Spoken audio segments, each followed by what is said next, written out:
Currently, US lawmakers are debating about the Christian genocide going on in Nigeria. I tell you, a lot of things are going on in Nigeria. It is only the ones we hear or see that we say. Now, look at this news. It says, let me zoom it so you can see it clearly. It says, exposed, Nigerian Defense Minister Bello Matawalle accused of offering bribe to US official to change narrative of UNWCD Christian genocide report that the Nigerian Defense Minister Bello Matawalle has offered bribe to what? To US to change the narrative of Christian genocide in Nigeria. Bello and US officials. It's all right. Please, I'll bring you that news in my next video. So please do well to subscribe to this channel. But now, just listen to US lawmakers and hear what is happening in US about Nigeria. Armed Fulani militiamen who did not see us as humans, but as something to be owned. They killed those who could not pay ransom. They marched us away from everything we had ever known. And for weeks that followed in captivity, I was beaten, stabbed, and assaulted by men who called their cruelty holy. I do not share this to shock you. I share it because silence is what has allowed it to happen over and over again. And silence is what allows it to continue to happen. While I speak, other women, girls are still held captive. In captivity, in like remaining Chibok girls, someone like Leah Sheribu. Some killings were carried out in the broad daylight, such as Deborah Yakubu by Islamic jihadists in Sokoto State. And obviously, the silence of Nigerian government to persecute the perpetrators is loud, and the will of the international community to see is blind as a bat. Many women are held as prisoners of conscience and are wakened this morning to the same horror I lived. They are praying that the world has not forgotten them. The world must not forget them. Rise International, which today runs schools for more than 600 displaced children in the camps that the Nigerian government says doesn't exist. He's a former mayor of Waco, Texas. And he is the author of Epicenter, Nigeria, Radical Islam and the War for Global Order, a #1 bestseller. Mike.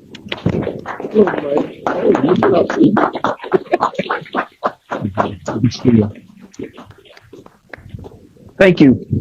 Thank you so much. Everything I'm about to say is factual, so I have 19 pages of references. If anybody wants to question anything I say, it's right here, because some of it might be shocking. Nigeria, the 6th largest nation on earth, on track to be the 3rd largest by 2050. Yeah. Top 5 OPEC, $1 trillion in minerals, a cultural powerhouse. Nigerians are among the most educated and wealthy in the United States, and they do it with integrity, sharing the values that made America great. Last year, General Michael Langley, AFRICOM, declared the region anchored by northern Nigeria as the epicenter of global terror. ISIS, Al-Qaeda, others call it home. Their stated ambition, full Sharia across Nigeria, and then a global jihad launch pad. The recent Old Dominion shooter was radicalized in Nigeria. Two scenarios. America's greatest African ally, innovative, peaceful, and prosperous, or the greatest security threat of the next generation, a Sharia exporting giant. A little bit of history. In 1804, Usman Dan Fodio waged a jihad and founded the Sokoto Caliphate, Africa's largest pre-colonial empire. Beheading, raping, destruction, displacement, 2 million slaves at its peak. This caliphate has never ended. That's North Nigeria. The British found two worlds, brutal Sharia North and vibrant, friendly South. They kept the caliphate intact as enforcers, indirect rule they called it, then merged the two in 1914. The South declared independence in 1967, Biafra. The civil war that followed, the British backed the North which blockaded the South, shot down Red Cross planes. Up to 3 million, mostly children, starved to death. The South fell in 1970. Since then, power has stayed in the North by design, the Caliphate. The current constitution, imposed by Northern military dictator, mentions Sharia in Islamic terms 165 times. Christianity, 0. At least $9 billion a year in blood minerals are looted mainly by China, paying jihadis and corrupting military and political officials. There was President Goodluck Jonathan in his living room that leaned in and informed me about that. I know a lot of people there. I've been there a lot. Most of this is firsthand. Some key people that have been involved in this. Barack Obama unleashed the current genocide. In 2010, my first trip, Nigeria had an accidental Christian president, Goodluck Jonathan. Booming economy, only nation on earth where radical Islam was being pushed back. No slaughter, hardly any displaced people, just from random stuff.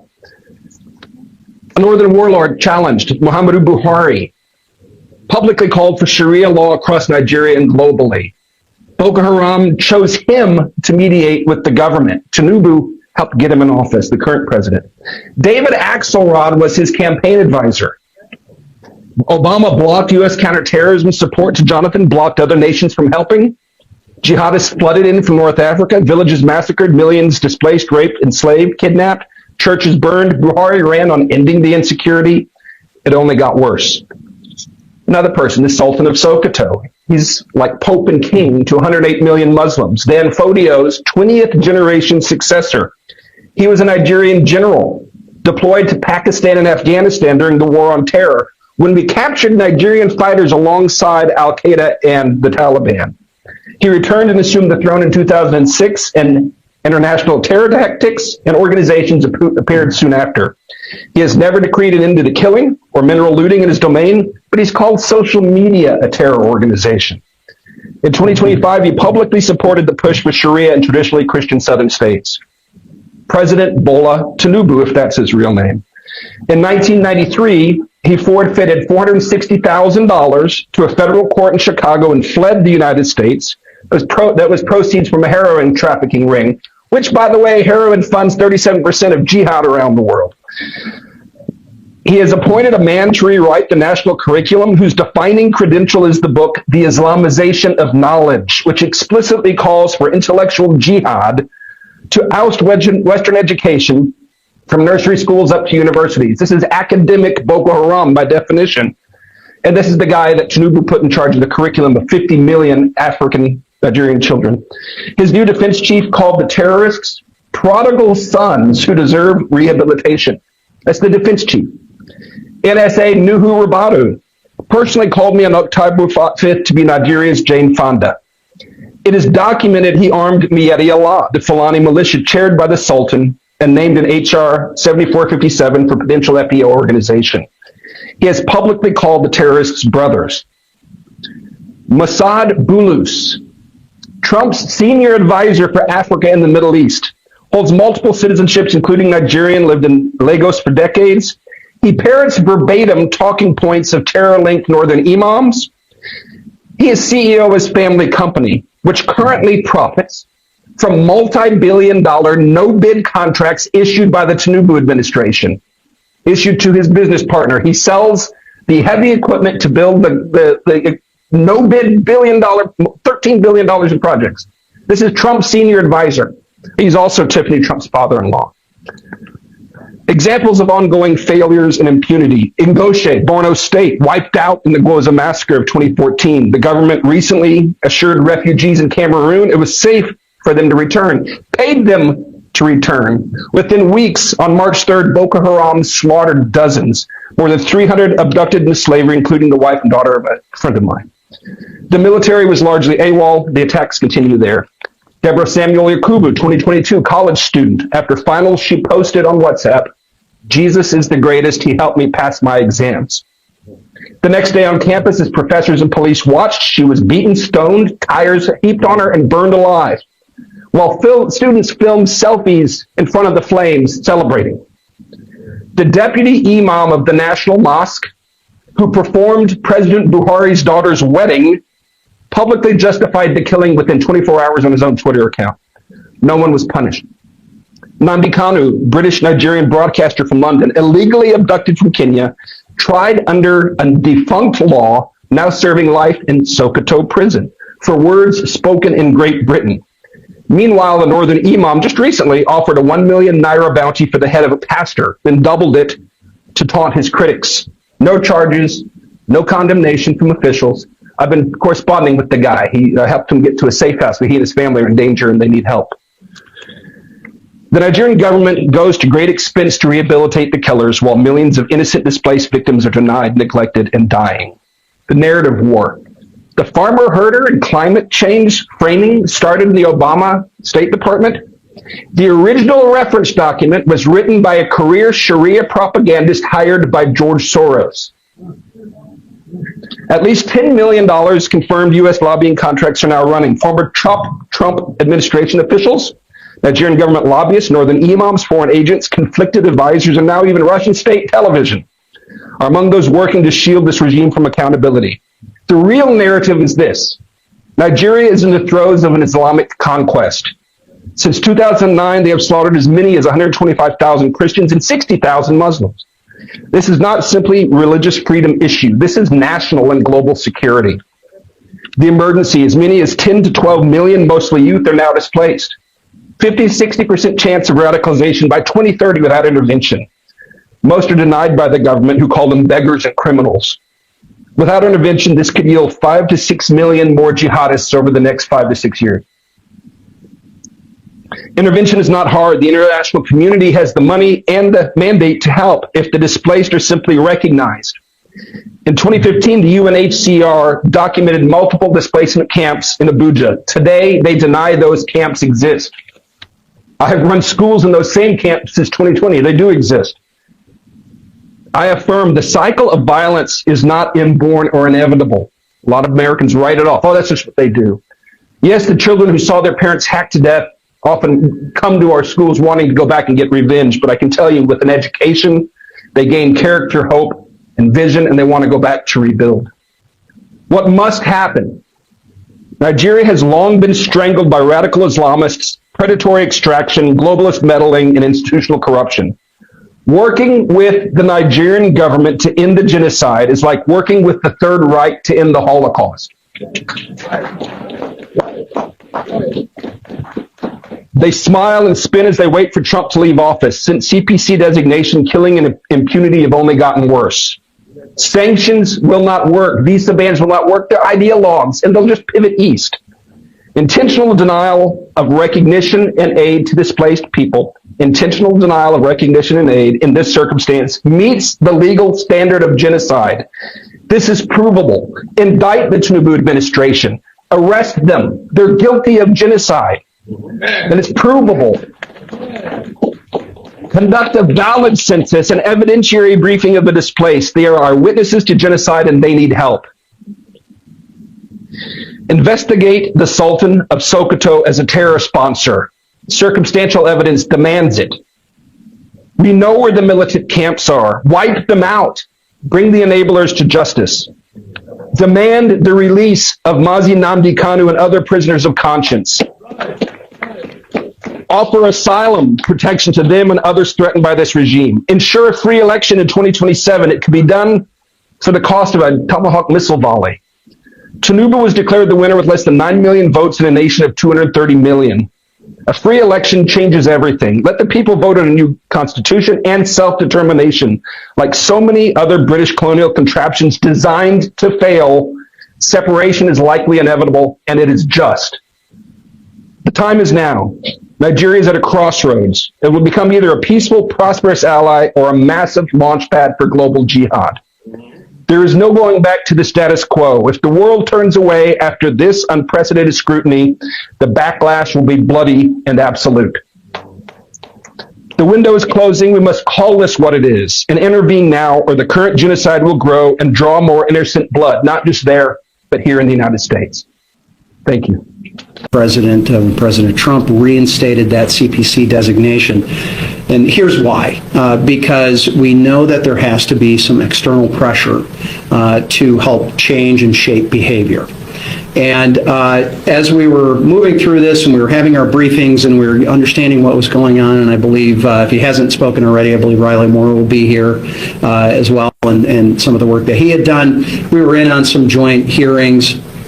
And I knew that I wanted to get a trip over to Nigeria. We had a very compressed calendar with what was going on, but I had a dedicated and great group of folks, bipartisan group, that went over December 19. We were there till December 22. Yes, do the math. It was more time on airplanes than it was on the ground, but it was very, very effective. When we landed on Saturday, we almost immediately went into a dinner with the head of the NSA, Mr.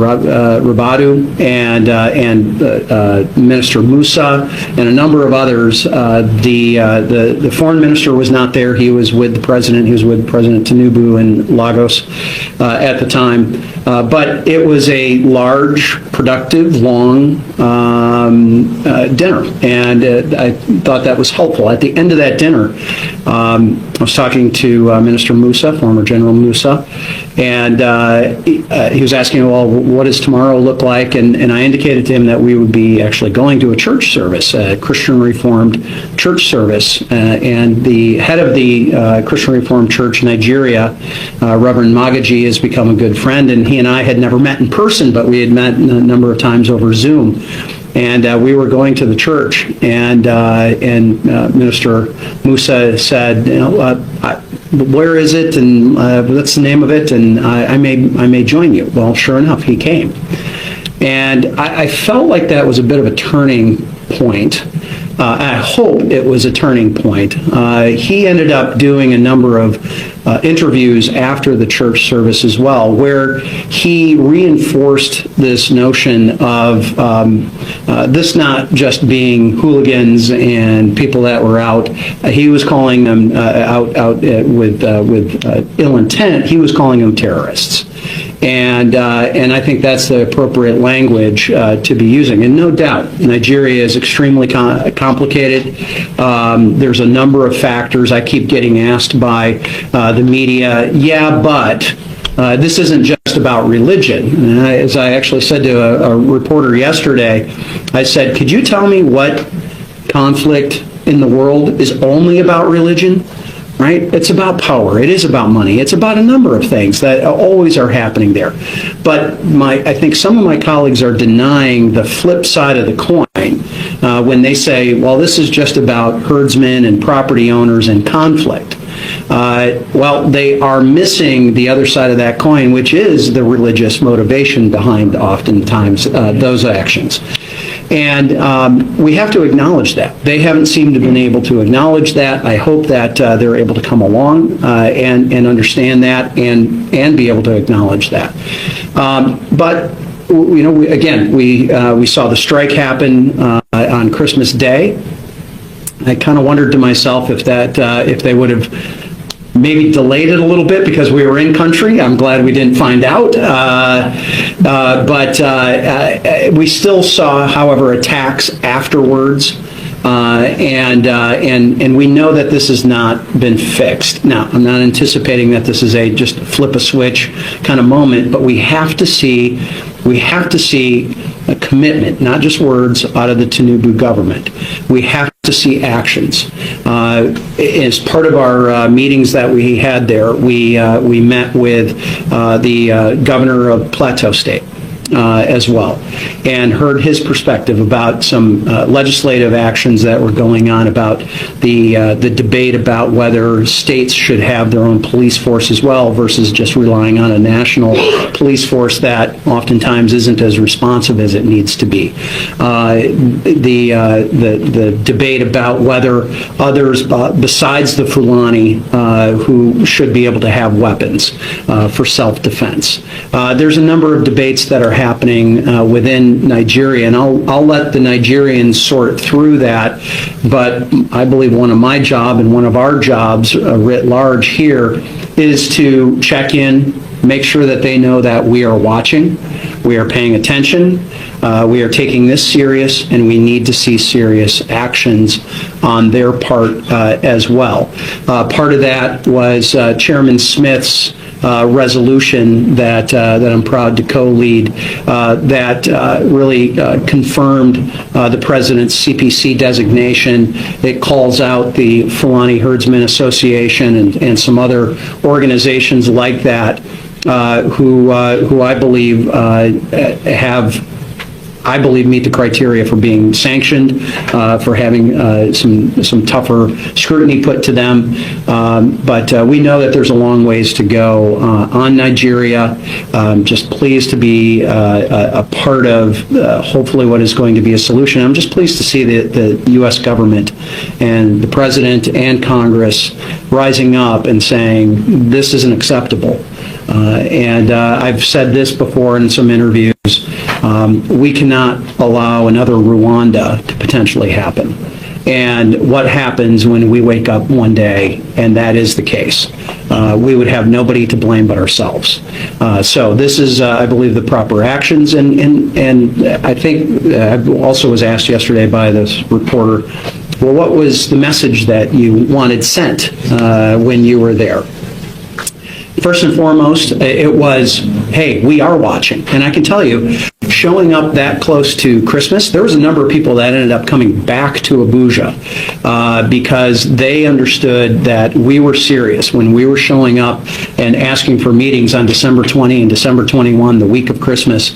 That sent a message in and of itself. But two, we wanted to let them know that, look, the CPC designation is not a permanent mark. This is something you can earn your way off of. This is a list you can get off of, as long as you are doing the proper actions to get off of that list. And I think the other message was an understanding of how important Nigeria is, not just to the success of West Africa, but to the success of all of Africa, and by extension, the entire world. With the largest economy on the continent, largest population, the potential that is there, and one of my direct messages was, you talk about the United States and sort of how we all came together. That was one of the discussion points. One of those things that allowed us to be successful is stability. And right now, Nigeria is not stable. And it is the government's job to make sure that that stability comes along. And we can be there to help. I think I retweeted this yesterday. There was a military transport that had landed with some equipment and some things to help. We want to make sure it's more than just military equipment. That is not going to do it. You have to have the will to change what is happening. And it was a reasonably productive conversation, but as I've said before, actions speak louder than words. And we are going to be watching very closely the actions of the Tinubu government and others to make sure that they are following through on what they say is their goals and objectives. So that's a little bit of the update from our trip. It's hard to believe it was less than a month ago. It seemed like it was January's been a long year, right? There's been a lot that's happened already this year in 13, 14 days. But again, I just want to say thank you for what your work is and what you are doing. This is important to make sure that you are lending a voice to those that oftentimes don't have a voice, and that's a godly goal. So, congratulations on that.